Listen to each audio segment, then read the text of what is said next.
Well, at the Athens Nurses Clinic, we really enjoyed working with our medical students, and our patient population really enjoyed because they had a fresh set of eyes and ears to talk to, especially in the smoking cessation classes. It was really good for the students because we have here at the clinic a patient population they may not have an opportunity to run into.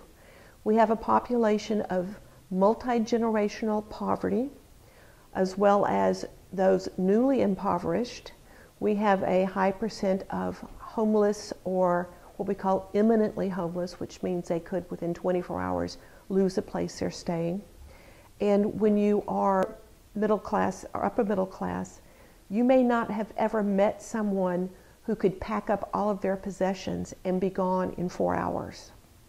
Or someone who was from a household where they not only can't think about where they're going to go shopping, they have to worry about, is there going to be enough food that night for dinner?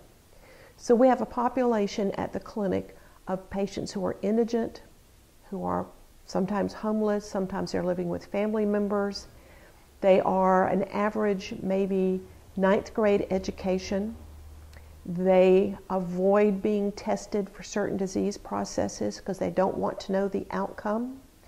When they do come in and they're discussing their problems, they use some terminology which may be either very Southern or just part of the street culture in which the patients come. An example was the patient who came in because he was frequently getting dizzy and weak, and we checked him out and his blood sugar was extremely elevated. It turned out he had diabetes.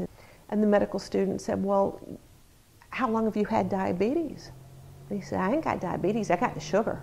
And so there's a misunderstanding, and by working in this patient population and being able to listen to what they say and absorb it and interpret it, it really helps the medical students, I believe, learn as much from our patients as our patients were able to learn from them, which made it a great experience for all of us.